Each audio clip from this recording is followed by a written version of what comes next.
Hello everyone, कैसे हैं आप सभी लोग। आशा करता हूं आप लोग अपने घर पे सब स्वस्थ होंगे। और मैं शैलेश राज आपके अपने चैनल में आपका स्वागत करता हूं।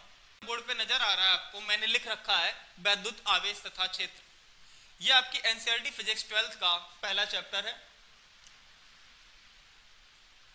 थोड़ा बहुत इसका ज्ञान आपको पिछली कक्षाओं में मिला होगा, वैद्युत वगैरह के चैप्टर में वैद्युत आवेश के बारे में, जिसमें आपने इलेक्ट्रॉन वगैरह के बारे में भी पढ़ा होगा। तो आज हम इस चैप्टर को पूरा का पूरा डिस्कस करने की कोशिश करेंगे। आज आपका लेक्चर फर्स्ट है, तो स्टार्ट करते हैं वैद्युत आवेश तथा क्षेत्र। तो एनसीईआरटी की इस किताब में एनसीईआरटी ने आपको ये बताने का प्रयास किया है, ये अनुभव कराने का प्रयास किया है कि वैद्युत आवेश को हम लोग दैनिक जीवन में किस प्रकार से देखते हैं, किस प्रकार अनुभव करते हैं। तो बात करेंगे हम थोड़े सर्दियों के समय की। सर्दियों में क्या है, हम लोग वुलन क्लॉथ पहनते हैं। वुलन क्लॉथ जब पहनते हैं तो आपने देखा होगा रात होते समय अंधेरा जब होने लगता है तो अंधेरे के समय में अगर हम अपने कपड़ों को उतारते हैं तो जब कपड़े उतारते हैं तो उसमें क्या होती है, चट चट की आवाज सुनाई देती है। और अंधेरा ज्यादा हो तो उसमें क्या होता है बेटा, चिंगारियां भी दिखाई देती हैं। ऐसा क्यों हुआ? वो चिंगारी किसकी थी या चट चट की आवाज किसकी थी? तो हम कह सकते हैं इसके पीछे भी क्या है कारण, आवेश ही है। यह आवेश आपके कपड़ों में कैसा होता है, स्थिर रूप में स्थिर रहता है, यानी कि कांस्टेंट रहता है। उस टाइम पे बिल्कुल स्टेबल कंडीशन में रहता है। लेकिन जब हम उसे शरीर से उतारने का प्रयास करते हैं तो वह क्या होता है, डिस्चार्ज होने लगता है और हमें चट-चट की आवाज सुनाई देती है। ऐसा केवल हम कपड़ों के लिए नहीं कह सकते हैं, हम इसमें अन्य उदाहरण भी लेते हैं। जैसे कि कोई व्यक्ति अपनी सीट पे बैठा हुआ है और अपने आप को बराबर रब कर रहा है, हिला डुला रहा है, ठीक है। तो उसमें भी क्या है, कोई अन्य व्यक्ति उसके पास जाए या आप जाते हैं और उसे टच कर लेते हैं तो टच करने पे क्या होगा, उसमें थोड़ा सा करंट का झटका लगेगा, ठीक है। ऐसा क्यों होता है, उसमें भी स्थिर आवेश का ही मेन कारण होता है। ये बात बताई एनसीईआरटी ने आपके इस चैप्टर में इंट्रोडक्शन में। इसके बाद आपकी हेडिंग स्टार्ट होती है स्थिर वैद्युत की। अगर हम स्थिर वैद्युत की के शब्दों पे जाएं तो शब्दों के माध्यम में हम कह सकते हैं स्थिर शब्द आया, और आवेश का तो अध्ययन करेंगे हम इसमें। तो स्थिर आवेश अगर कहा जाए शब्दों के माध्यम से तो इसकी डेफिनेशन बनती है भौतिक विज्ञान की वह शाखा जिसमें हम स्थिर आवेश के गुण धर्मों का अध्ययन करते हैं। आपका स्थिर वैद्युत की या इलेक्ट्रोस्टैटिक कहलाता है। चलिए हम इसे लिख भी लेते हैं।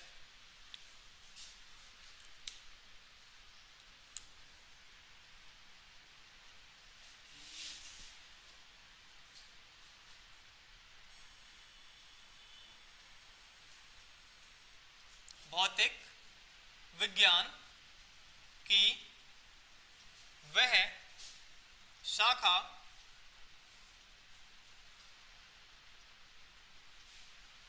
जिसके अंतर्गत हम स्थिर आवेश के गुणधर्मों का अध्ययन करते हैं। स्थिर वैद्युत की कहलाता है।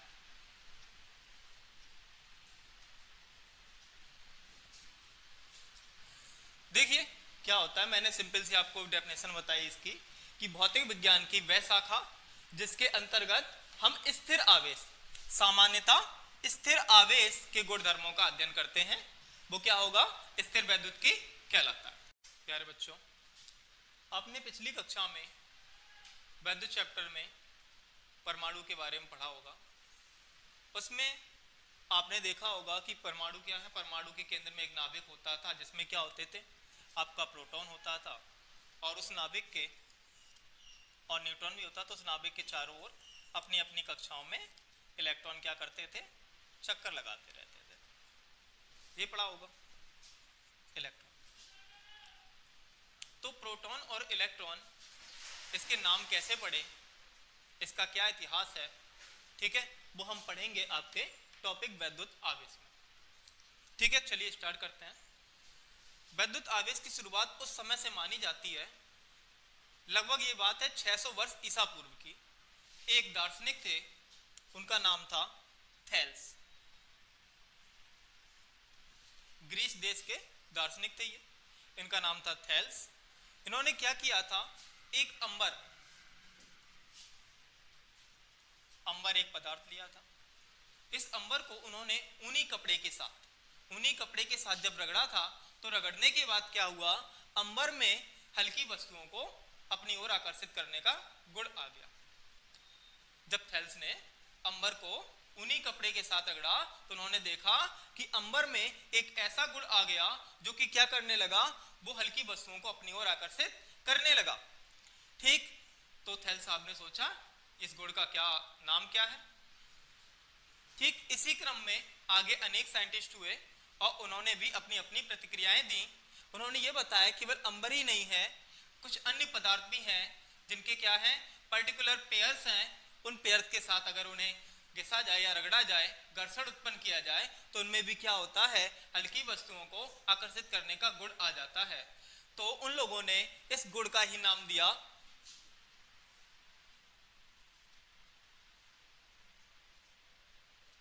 इस गुण को उन्होंने नाम दिया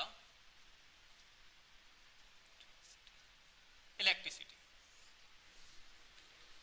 ठीक है, इलेक्ट्रिसिटी नाम हो गया। और वास्तव में इलेक्ट्रिसिटी नाम आपके शब्द इलेक्ट्रॉन, इलेक्ट्रिसिटी का नाम इलेक्ट्रॉन से ही पड़ा है। और इलेक्ट्रॉन का ग्रीस में नाम इलेक्ट्रॉन है, और इसे हम क्या कहते हैं, अंबर कहते हैं। समझते हैं क्या कहा मैंने, अंबर जो कि एक पदार्थ होता है, उसे हम ग्रीस में क्या कहते हैं, इलेक्ट्रॉन कहते हैं। और इसी इलेक्ट्रॉन के नाम पे इस गुण को हम लोगों ने क्या नाम दिया, इलेक्ट्रिसिटी नाम दिया। तब से हम इसे इलेक्ट्रिसिटी कहते हैं। ठीक है, चलिए हम कुछ समझते हैं कि क्या केवल अंबर या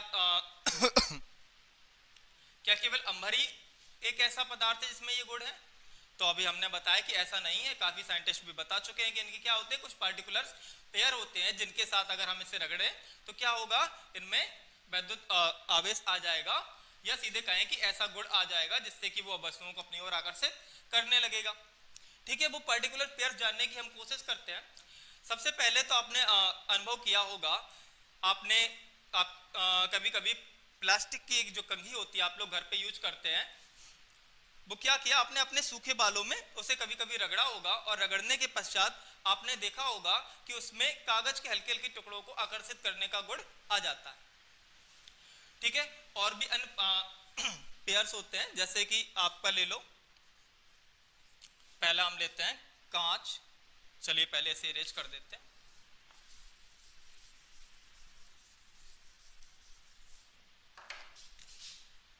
इंपॉर्टेंट है आपका ये कांच की छड़। हमने क्या किया, एक कांच की छड़ ली, और मान लो ये आपका कपड़ा है, रेशम का कपड़ा है, रेशम का कपड़ा। जब कांच की छड़ को रेशम के कपड़े से रगड़ते हैं, और ये हमने ले लिया कैट स्किन या बिल्ली की खाल,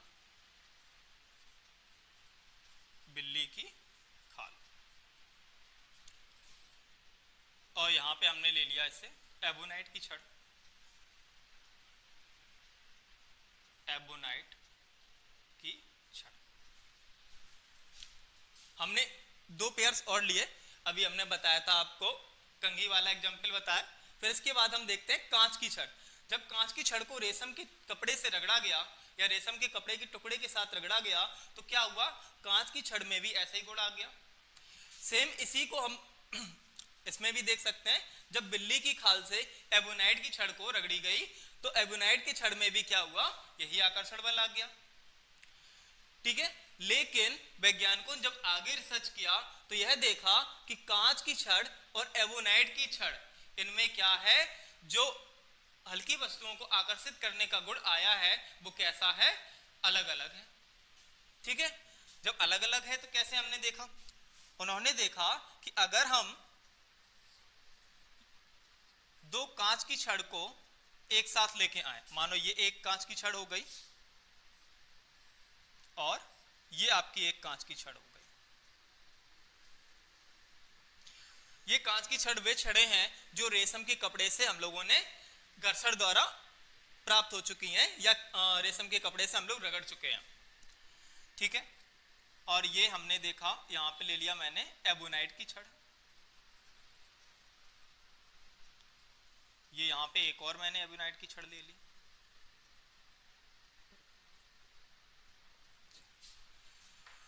जब कांच की छड़ को हम रेशम के कपड़े से रगड़ के आपस में समीप लाए दोनों कांच की छड़ों को, तो हमने देखा इनके बीच एक बल कार्य करता है। कौन सा, प्रतिकर्षण बल। जब इन दोनों को हम यूं पास में लेके आए तो इन दोनों ने क्या किया, एक दूसरे को प्रतिकर्षित किया, दूर हटाया। ऐसे ही जब बिल्ली की खाल से एबोनाइट की छड़ को रगड़ा गया तो एबोनाइट की जब दोनों छड़ों को पास में लाए गए तो क्या हुआ, वो भी दूर हुई, उनमें भी एक बल कार्य करने लगा। वो कौन सा बल है, प्रतिकर्षण बल है। लेकिन जब एक कांच की छड़ और एबोनाइट की छड़ को आपस में हम लोग पास लाए तो उसमें क्या बल आया, आकर्षण का बल लगा।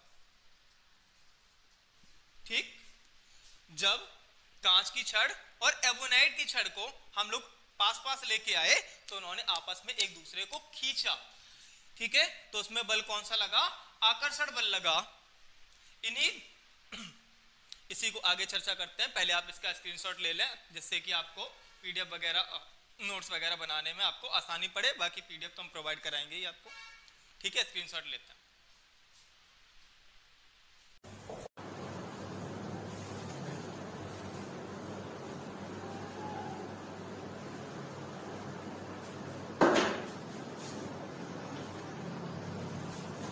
तो बच्चों हमने देखा कि जब दो कांच की छड़ों को हम लोग पास लेके आए थे तो उनमें कौन सा बल लगा था, उनमें एक बल लगा प्रतिकर्षण। और जब एक कांच की छड़ और एक एबोनाइट की छड़ को हम लोग पास में लेके आए तो उनमें एक अलग बल कार्य किया। वो कौन सा बल था, आकर्षण। जब इनमें इस कंडीशन में दो बल कार्य कर रहे हैं, ठीक है, तो इसमें आवेश भी कितना होगा, दो प्रकार का होगा। एक हमारे साइंटिस्ट थे बेंजामिन फ्रैंकलिन।